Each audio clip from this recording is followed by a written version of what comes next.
Hi. We continue today in Luke 8 after the parable of the sower as Jesus shifts metaphor starting in verse 16. And I've got the previous verse on the screen, as you can see on the left side, verse 15 here. So we can note that there is no transition at all between verse 15 and 16. There's no narrator introduction or any kind of pause. It's just Jesus continues to speak, but the metaphor is shifted from seeds and soil to lamps and the revealing of the light. That's different than Mark, and so that leads us, as we've been doing, to compare Mark's original version with Luke's and Matthew's. We're not going to focus on Matthew's quite so much because, of course, this is a series on Luke, but also to see how Luke has changed things that Matthew has kept from Mark, and then a couple things that Luke and Matthew have in common, so suggesting they perhaps at a Q source for something like this. In addition to Mark, it's hard to sort those things out. We'll leave that to scholars who focus on those kinds of things, which I do not do so much. But one of the differences here is that in the Mark passage, there is at least a little bit of a narrator's introduction. You can see that here, he said to them. So it's at least suggesting a change of subject, if not a change of context, or certainly not a change of audience. But here, as we see on the left side, Jesus just keeps speaking here. So let's look first at the differences between Mark and Luke, and then we'll look at the details in Luke itself. So first of all, Mark and Matthew both have the question of not putting the lamp under a bushel basket, but Luke changes that to jar here, and we'll see, I'll show you here right now, that the word is segue here, which is to say a vessel, something generic. It doesn't have to be a jar. It could be any kind of container. And in a later context, it's translated not as jar, but as any kind of vessel. So it could be something like an amphora, something that would held wine or other trade goods in a clay thing. But the details of it aren't so much the point. Luke changes that probably because bushel basket is a rustic image and the jar is more of an urban image for his audience. Probably his educated elite, a young adult audience, might not have gathered too many bushel baskets in their time, but they would certainly know what a segue is. So that's one of the changes that Luke makes, probably to fit with his audience. But then he changes some of the substance too. He adds this phrase, so that those who enter may see the light. It's assumed to be in a room. Nobody's suggesting it's not in a room, but there's no specific context given there. So it's assuming it's in a room that others might come in to see. But Mark has nothing about it being visible to others, and that's going to be a key thing of how Luke's emphasis here. Mark has, between the question, not really a question, but the command, pay attention to what you hear, which Luke has a little different, pay attention to how you listen or how you hear. Mark then inserts this, the measure you give will be the measure you get, and still more will be given to you, before they get to the common verse, for to those who have more will be given, and from those who have nothing, even what they have will be taken away. Although Luke changes that, even what they seem to have, or as we'll see, what they think they have. So Mark's version perhaps could be read as it's about material things, the measures you get and the bushel basket and such, even though the image was about light and shining the light, but it shifts here to what you have and getting more, or not having and getting less. Whereas Luke, the emphasis is on the light, lighting it up for other people, which is to say witness, and we'll see that more as we go. So Luke takes out this little sentence, which could leave it to suggest that it's about material things, and he emphasizes it's going to be about understanding the word. Notice also that Luke has repetitions of two elements of this later. He has this first verse here from 8:16 and 11:33 with a little bit of a change. It's there, instead of being in a jar there, it puts it in a cellar, as many commentators said. But isn't that exactly where you'd want to put a lamp, in a dark basement in the cellar? There's a question of whether cellar is the right word. When we get to chapter 11, we'll see that.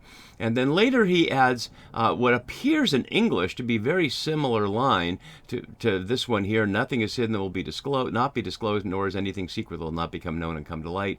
And here nothing is covered up that will not be uncovered, and nothing secret that will not become known. But in Greek, they're much more different. So let's look at that briefly here. The English makes it sound more clear than it is, and ironically uses the same English word for different Greek words. Like, for example, here, krypton, like the planet that Superman was from, is translated hidden, but here it's translated secret.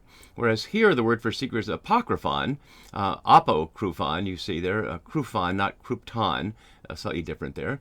And the issue of becoming known in both cases is the word gnosko, here in the form gnosthei and here in the form gnosthesetai.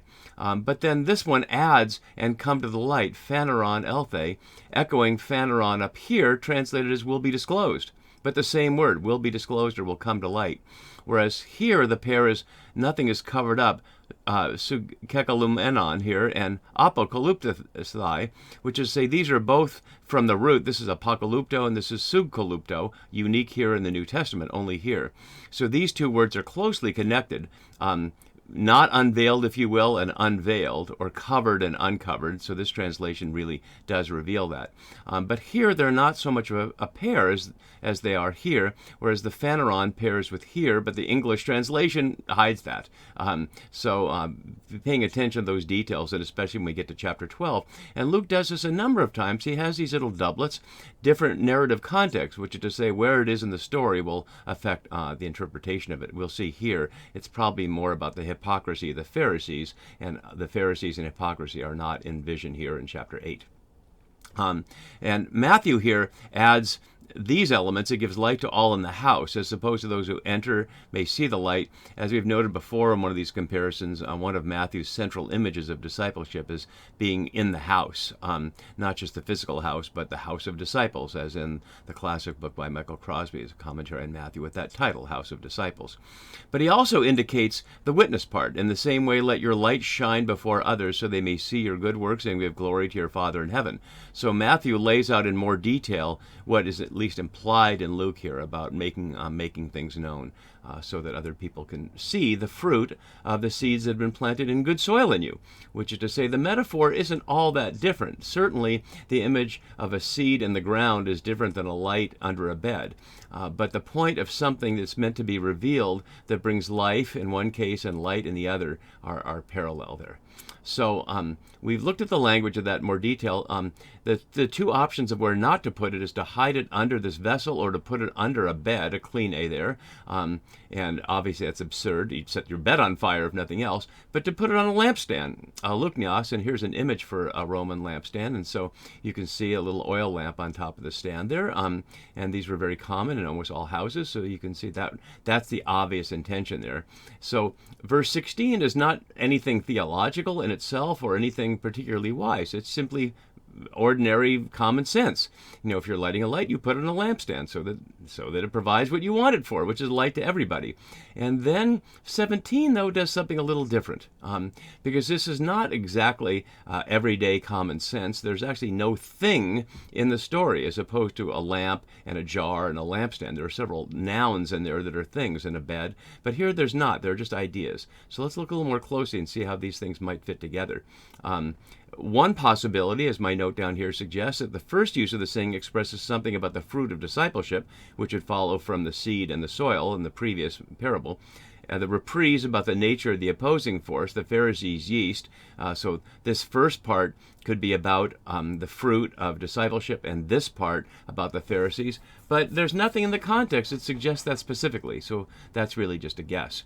But one of the concerns is it's not telling people to do that. It's not saying here, it's directing to do something, to take the lamp and put it on a lampstand. But here it's a passive voice, will not be disclosed, will not become known, as if it's something that will happen to you, as if something you're choosing to do. So Jesus could have said here, let your light shine, as Matthew does. But that's not what he says. It suggests it's passive, that something else will reveal this. And we can't know what that is right now, but perhaps it's persecution or the challenges of others, as we'll see later. But Luke plainly leaves this ambiguous, and I'm sure his audience, original audience, would have been left scratching their head and talking about how will things become known and come to light? What will lead them to be disclosed that are hidden? And what would we want to be hiding? Is it the very fact of siding with Jesus? Like the women in the beginning of our chapter who are well known for being with Jesus, and as we saw with the wife of Herod's steward, that could get somebody in trouble. So that theme will come out later in Luke, the fear of getting in trouble and not being willing to testify. Perhaps it's a hint of that here, but there's nothing in the context suggests that directly. So we just have to leave it ambiguous and let later context explain it. But verse 18 is a key one here, and it starts with what sounds like a contradiction, but is not. This translation covers over what appears to be the contradiction because maybe they're afraid that readers would be confused. So it says, then pay attention to how you listen. But literally, it's look at how you hear. And notice it's not what you hear. That's what Mark had. Pay attention to what you hear. But Luke has pay attention to how you listen. And Matthew took that piece out altogether there. So Matthew doesn't have that piece. I think this is a key element, not only for this verse, but for these videos and for my whole project here and for you choosing to watch this, as opposed to all the other Bible interpretation elements you can find on YouTube or anywhere else on the internet, which is how are we listening to this text? As I've been trying to say from the beginning, and my introductory videos to the entire Radical Bible Program show, paying attention to the context of the text and paying attention to my context or your context or our shared context that can reveal things about the text or conceal things about the text. In other words, if we assume the capitalist world we're in and impose that upon Luke's world, we'll be misled because Luke's world did not live in a capitalist world. Similarly, if we apply notions of free speech and democracy that in Western democracy at least we take for granted, maybe we shouldn't take them for granted, but we tend to, those are also foreign cultural elements to their world. And finally, if we take for granted that we have at least a direction towards some kind of gender equality and the end of misogyny and patriarchy, well, patriarchy was built right into the fabric of the Roman Empire. So there are a number of elements of that about the culture that we do have to pay attention to or we'll get misled. But we also have to pay attention to ourselves. And much of what Luke is about here is getting the light of God's Word to shine on people's hearts, as we saw that last time, the question of the heart and good soil, so that we can bear fruit for the reign of God. And that means we have to be trusting that that light can shine on even the dark places in our lives, the things that we otherwise might be embarrassed about or ashamed about or simply ignorant about, and bring them into the light, as my wife Sue, as a spiritual director, is always calling people to do, to trust that even the parts that we might be ashamed of in God's presence are safe to bring forward.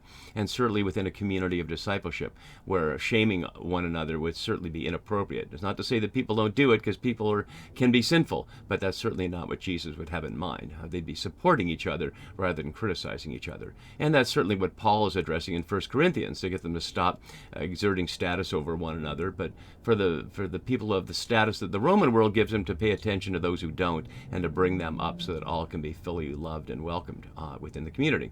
So in that context, paying attention to how you listen and what follows here has to do with understanding, not material things. For to those who have understanding, more will be given. And from those who do not, even what they seem to have or what one thinks one has will be taken away. And as my note below suggests, the suggestion is what people think they have will be removed. That is, their illusions.